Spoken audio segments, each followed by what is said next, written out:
Dear viewers, Assalamu alaikum. I hope you all are well and sound wherever you are. You are welcome to the Magic Learning English. Dear viewers, আজকের ভিডিওতে আমি magic role 72 নিয়ে আলোচনা করব, যার মাধ্যমে আপনারা বাংলা দেখে খুব সহজেই ইংরেজিতে অনুবাদ করতে পারবেন এবং ফ্লুয়েন্টলি ইংরেজিতে কথা বলতে পারবেন। তবে শর্ত হচ্ছে যে আপনাদেরকে অবশ্যই পুরো ভিডিওটি না টেনে শুরু থেকে শেষ পর্যন্ত দেখে যেতে হবে। আর ইতিমধ্যে যারা আমার চ্যানেলটিতে সাবস্ক্রাইব করেছেন তাদেরকে অসংখ্য ধন্যবাদ, আর যারা এখনো সাবস্ক্রাইব করেননি তারা এখনই সাবস্ক্রাইব করে পাশে থাকা বেল আইকনটি বাজিয়ে দিন, যাতে করে যথাসময়ে আমার প্রত্যেকটি ভিডিও পেতে পারেন এবং সে অনুসারে প্রস্তুতি নিতে পারেন। Dear viewers, so let's get started. Magic Role 72. কোনো বাংলা বাক্যে কর্তা কোনো কিছু করত, বলতো, যেত, খেত, আসতো ইত্যাদি যুক্ত থাকলে এগুলোর ইংরেজি করার সময় গঠন হবে এরূপ।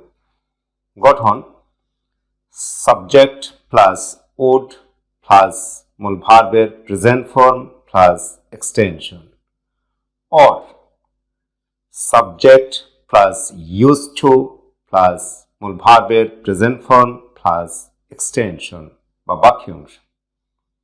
ডিয়ার ভিউয়ার্স, তাহলে আসুন আরও একটু প্র্যাকটিস করা যাক। কোনো বাংলা বাক্যে কর্তা কোনো কিছু করত, বলতো, যেত, খেত, আসতো ইত্যাদি যুক্ত থাকলে এগুলোর ইংরেজি করার সময় গঠন হবে এরূপ। গঠন সাবজেক্ট প্লাস উড প্লাস মূল ভার্বের প্রেজেন্ট ফর্ম প্লাস এক্সটেনশন বা বাক্যাংশ, or subject plus used to plus মূল ভার্বের প্রেজেন্ট ফর্ম প্লাস এক্সটেনশন। কোনো বাংলা বাক্যে কর্তা কোনো কিছু করত, বলতো, যেত, খেত, আসতো ইত্যাদি যুক্ত থাকলে এগুলোর ইংরেজি করার সময় গঠন হবে এরূপ। গঠন সাবজেক্ট প্লাস উড প্লাস মূল ভার্বের প্রেজেন্ট ফর্ম প্লাস এক্সটেনশন বা বাক্যাংশ, or subject plus use to plus মূল ভার্বের প্রেজেন্ট ফর্ম প্লাস এক্সটেনশন বা বাক্যাংশ। ডিয়ার ভিউয়ার্স, তাহলে আসুন উদাহরণের মাধ্যমে বিষয়টিকে ক্লিয়ার করে নেওয়া যাক। ডিয়ার ভিউয়ার্স, তাহলে আসুন উদাহরণের মাধ্যমে বিষয়টিকে ক্লিয়ার করে নেওয়া যাক। যেমন আমি সেখানে যেতাম, এই বাক্যটি প্রথমে আমরা গঠন অনুসারে প্রথমে বসাবো সাবজেক্ট। এই বাক্যটিতে সাবজেক্ট হলো আমি, আমি ইংরেজি আই। তারপর গঠন অনুসারে উড, সো আই উড।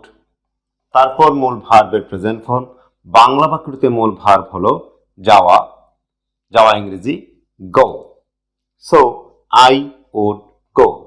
তারপর বাকি থাকলো এক্সটেনশন, এক্সটেনশন মানে বাকি অংশ, বাকি অংশে রয়েছে সেখানে, সেখানে ইংরেজি দেয়ার। তাহলে আমি সেখানে যেতাম এর ইংরেজি হলো আই উড গো দেয়ার। দ্বিতীয় গঠন অনুসারে প্রথমে আমরা সাবজেক্ট বসাবো আমি ইংরেজি আই, তারপর গঠন অনুসারে ইউজ টু বসালাম ইউজ টু, তারপর মূল ভার্বের প্রেজেন্ট ফর্ম, মূল ভার্ব হলো যাওয়া, যাওয়া ইংরেজি go, so I use to go. তারপর এক্সটেনশন, এক্সটেনশনে আছে সেখানে, সেখানে ইংরেজি দেয়ার। তাহলে আমি সেখানে যেতাম এর ইংরেজি হচ্ছে আই ইউজ টু গো দেয়ার। দ্বিতীয় উদাহরণে আমি চা খেতাম, গঠন অনুসারে প্রথমে আমরা বসাবো সাবজেক্ট। বাংলা বাক্যটিতে সাবজেক্ট হলো আমি, আমি ইংরেজি আই। তারপর গঠন অনুসারে উড, সো আই উড।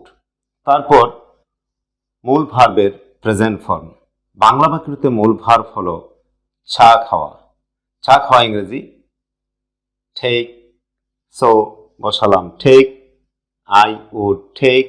তারপর বাকি থাকলো এক্সটেনশন, এক্সটেনশনে কি চা, চা ইংরেজি টি। সো আমি চা খেতাম এর ইংরেজি হচ্ছে আই উড টেক টি। দ্বিতীয় গঠন অনুসারে প্রথমে আমরা সাবজেক্ট বসাবো আই, তারপর গঠন অনুসারে use to, so I use to, তারপর মূল ভার্বের প্রেজেন্ট ফর্ম, মূল ভার্ব হলো take, so I use to take, তারপর এক্সটেনশন বাকি অংশে রয়েছে চা, চা ইংরেজি টি। সো আমি চা খেতাম এর ইংরেজি হচ্ছে I use to take tea. Dear viewers, আশা করি আপনারা এই রুলটি আয়ত্ত করতে পেরেছেন এবং এটি ব্যবহার করে এই ধরনের শত শত ইংরেজি বাক্য তৈরি করতে পারবেন এবং সেগুলোকে দৈনন্দিন জীবনে ব্যবহার করতে পারবেন। Dear viewers, if the lesson is helpful for you, please don't forget to like, comment and share. And then subscribe to the channel to get more videos about learning English in future. Thanks a lot for staying with me so long. Allah Hafiz.